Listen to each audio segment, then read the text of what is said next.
हमारा जो अध्ययन का बिंदु प्रारंभ हो रहा है, दूसरे नंबर पे जो संधि आ रही है हल संधि, इसका प्रारंभ हो रहा है। देखिए, हल संधि को हिंदी में व्यंजन संधि कहा जाता है। देखिए, इस संधि की जो परिभाषा है, परिभाषा वह किन किन वेदों का अध्ययन करेंगे, इन सब की जानकारी हमने संधि का जो सामान्य परिचय था उसे में प्राप्त कर ली थी। और वहां पे मैंने बताया था, जब मैं हल संधि के भेद लिखा रहा था, कि इन भेदों को तो हम पढ़ेंगे भी, और इन भेदों के अलावा और भी जो संधि है, चाहे वह लत्व संधि हो, छत्व संधि हो, तुगागम संधि हो, इनका भी हम अध्ययन करेंगे। देखिए, हल संधि को प्रारंभ करने से पहले इसके कुछ विशेष बातें हैं, उनको भी हम जान लें तो हमारे लिए सबसे अच्छा होगा। देखिए, संधि विच्छेद करना और संधि पद बनाना, यहीं पे ही सबसे ज्यादा महत्वपूर्ण कार्य होता है संधि के अंतर्गत, क्योंकि दो ही कार्य हो रहे हैं, या तो संधि विच्छेद करें या फिर संधि पद बनाए। अब हमें इस हल संधि में कुछ मौलिक शब्दों का ज्ञान होना आवश्यक है, क्योंकि कभी कभी अलग अलग पुस्तकों में अलग अलग रूप दे दिया जाता है। अब वहां पे जाकर के कंफ्यूजन ना हो, इसलिए हमें मौलिक शब्दों का ज्ञान आवश्यक है। तो हम यहाँ पे कुछ मौलिक शब्दों को लिख रहे हैं, ताकि संधि विच्छेद इत्यादि करते समय हमें कोई समस्या नहीं आए। अब देखिए, इन मौलिक शब्दों की आवश्यकता क्यों पड़ी। देखिए, तकारांत और डकारांत शब्द ऐसे हैं जहां पे सबसे ज्यादा कंफ्यूजन होता है। हम त करें अंत में या द करें, यही समस्या सबसे ज्यादा रहती है। और इसी समस्या को ध्यान में रखते हुए हम यहाँ पे कुछ मौलिक शब्दों का अध्ययन कर रहे हैं। अब देखिए, मौलिक शब्दों में से हम सर्वप्रथम प्रारंभ करते हैं तकारांत शब्दों को। जो तकारांत शब्द है वह कौन कौन से हैं। अब देखिए, तकारांत शब्दों की अगर हम बात करें तो सत्य, चित्त, ध्यान दीजिए जो मैं लिख रहा हूं इसको ऐसा कैसा लिखते चलिए, महत, जगत,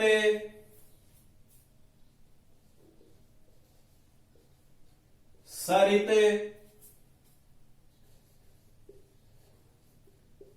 विद्युत इत्यादि। और भी शब्द हो सकते हैं, लेकिन जो महत्वपूर्ण उदाहरणों के शब्द हैं वो मैंने यहां पे लिख दिए हैं। देखिए, मैं फिर कह रहा हूं, ये क्यों लिख रहे हैं, क्योंकि संधि विच्छेद करते समय हमें कोई परेशानी नहीं हो। मुख्य शब्द क्या है, क्योंकि कभी कभी इस तरह की जगह पे बहुत सी पुस्तकों में द दिया हुआ है, अब वहां जाकर के कंफ्यूजन हो जाता है। उस कंफ्यूजन को दूर करने के लिए हम ये मौलिक शब्द लिख रहे हैं। दूसरे नंबर पे हम शब्द लिख रहे हैं दकारांत। ध्यान दीजिए, ये दोनों प्रकार के शब्द ही सबसे ज्यादा महत्वपूर्ण है। जो कंफ्यूजन होता है वो इनमें ही होता है। अब देखिए, उद, यद, देखो दकारांत शब्द लिख रहा हूं मैं, संपद,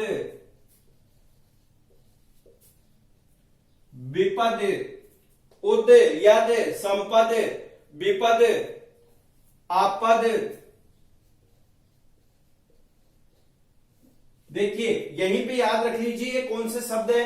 उसके अलावा मृद, एक मृद शब्द भी आता है। अब देखिए, जब हम शब्द रूप पढ़े थे तो शब्द रूपों में मैंने बताया था कि ये तद होता है, तद नहीं होता, तद, यद, एतद इत्यादि।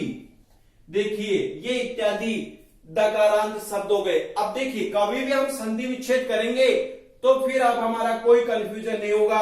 अगर इनमें से कोई शब्द आ रहा है, देखिए जो कंफ्यूजन है वह तकारांत और दकारांत में ही सबसे ज्यादा होता है। हमने इन शब्दों को पहले ही यहां पे लिख लिया है। अब देखिए, अगला शब्द हम यहीं पे लिख लेते हैं, एक और हम लिखते हैं धकारांत शब्द। देखिए जिसके अंत में ध हो। अब देखिए धकारांत शब्दों में से एक शब्द आ रहा है समिध। इसको लिख लीजिए समिध, बुद्ध, युद्ध, समिध, बुद्ध, युद्ध, रुद्ध, क्रुद्ध। देखिए ये सबके सभी धकारांत शब्द है, यही महत्वपूर्ण शब्द इतने ही। और आगे लिख लेते हैं हम इत्यादि। देखिए कभी भी अगर हम संधि विच्छेद करेंगे, अगर इस प्रकार के शब्द हमें मिले ना, तो आप ध्यान रख लेना अंत में क्या है, ध है, तो ये धकारांत शब्द है। एक और लिख लेते हैं हम यहीं पे, ऊपर से मिटा देता हूं मैं। देखिए जब हम संधि पढ़ेंगे और संधि में हर संधि के भेदों को पढ़ेंगे और उन भेदों में जब इस प्रकार के उदाहरण आएंगे ना, तब पता चलेगा कि इन शब्दों को हमने यहां पे क्यों लिखा है। देखिए अब हम शब्द लिखते हैं अगला भकारांत शब्द। अब देखिए भकारांत शब्द कौन कौन से हैं, जिनके अंत में भ आए। अब देखिए अंत में भ आने वाले शब्द हैं लब हो गया, लब के अलावा लिब, लब और लिब इसी प्रकार से हैं, या फिर एक शुभ। ये मुख्य मौलिक शब्द यही है। मैं फिर कह रहा हूं, मैं यहां पे मौलिक शब्द लिख रहा हूं, तो लब, लिब, शुभ और ककुभ। देखिए ये भी हमें उदाहरण में मिलता है, ककुभ भी लिख लीजिएगा, और इत्यादि। यही ज्यादा महत्वपूर्ण शब्द है, इनके ही उदाहरण अधिकतर मिलते हैं। एक और लिख लीजिए सकारांत। देखिए ये हम लिख रहे हैं, लेकिन हम इसका प्रयोग ज्यादा नहीं रखेंगे, और ये शब्द है सस। ऐसे तो ट्विस्ट भी होता है, और भी शब्द होते हैं, लेकिन हम तो यहीं पे इत्यादि कर देते हैं। देखिए इन 5 प्रकार के मैंने आपको मौलिक शब्द लिखाए। इन मौलिक शब्दों में से आपको ज्यादा याद तकारांत व डकारांत याद रखना है, क्योंकि ये दोनों ही शब्द वेरी इंपॉर्टेंट है, यही ज्यादातर मुख्य है। जो कंफ्यूजन होता है वो इन्हीं में ही होता है, तो इनको आप देख लीजिए, लिख लीजिए इन सबको जल्दी से।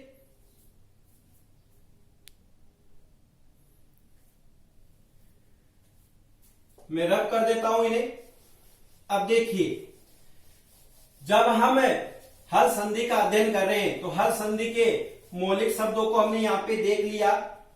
अब हर संधि में एक और बात का अध्ययन कर लेते हैं।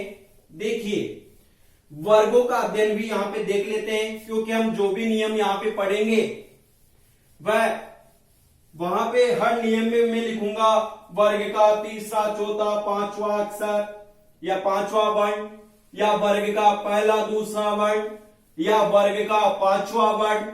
ये मैं बार बार लिखूंगा।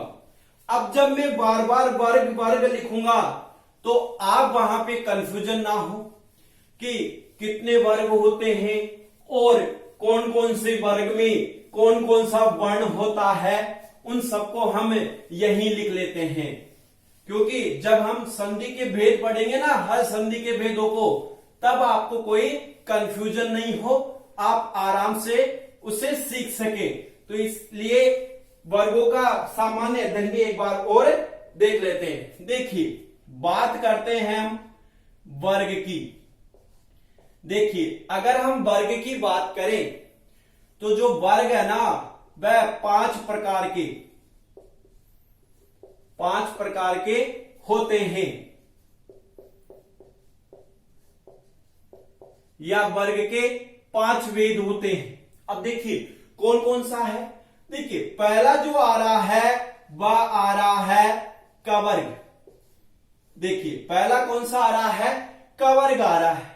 कवर्ग का तात्पर्य यहां पे हो गया क वाली पूरी लाइन, जो हम कखरा पढ़ते हैं, क ख ग घ, इत्यादि, वह पूरी लाइन क वर्ग कहलाएगी। तो देखिए लिख लेते हैं हम यहीं पे वर्णों को। क वर्ग के अंदर क, ख, ग, घ, ञ। देखिए ये हो गए 5। अब देखिए 5 वर्ग होते हैं और प्रत्येक वर्ग में भी 5 वर्ण होते हैं। इसको भी आप ध्यान से देख लीजिए, 1 2 3 4 और 5 वर्ण होते हैं। 5 वर्ग होते हैं और प्रत्येक वर्ग में भी 5 वर्ण होते हैं। देखिए कखरा में दूसरे नंबर पे कौन सा आ रहा है? चवर्ग आता है। अब देखिए चवर्ग के भी हम यहां पे लिख लेते हैं, च, छ, ज, झ, ञ। इस प्रकार से ये भी 5 हो गए। फिर उसके बाद आता है टवर्ग। अब देखिए कंटिन्यू कखरा के हिसाब से ही चल रहा है। अब देखिए टवर्ग के अंदर कौन कौन से वर्ण होते हैं? देखिए ट, ठ, ड, देखिए और ढ तथा अण। इस प्रकार से 5 वर्ण यहां पे हो गए। फिर देखते हैं कौन सा वर्ग आता है? तवर्ग। त वाली लाइन आती है तो तवर्ग हो गया। अब देखिए ये नामकरण ये क्यों हो रहा है? क्योंकि पहला अक्षर यही आ रहा है, इसी पहले अक्षर के आधार पर इनका नामकरण हो गया। अब देखिए तवर्ग में त, थ, द,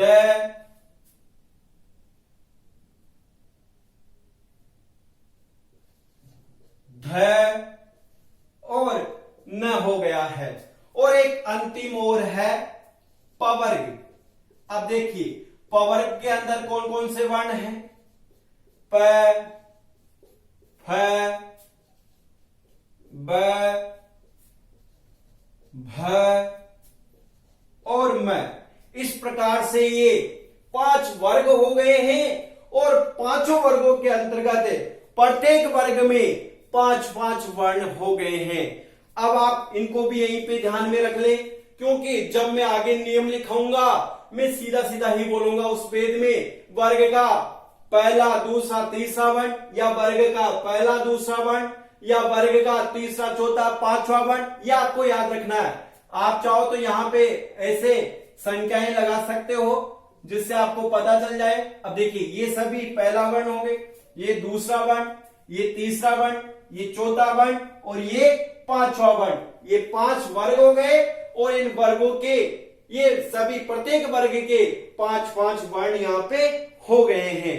इस प्रकार से हमने ये आज जो देख रहे हैं, एक तो हर संधि के मौलिक शब्द तथा हर संधि में ही मौलिक शब्दों के साथ साथ वर्ग का भी काफी महत्वपूर्ण है, क्योंकि हम जब नियम लिखेंगे ना तो मैं वर्ग कह के ही पहला दूसरा वर्ण इस प्रकार से लिखूंगा। तो इन दोनों का अध्ययन हमने किया है।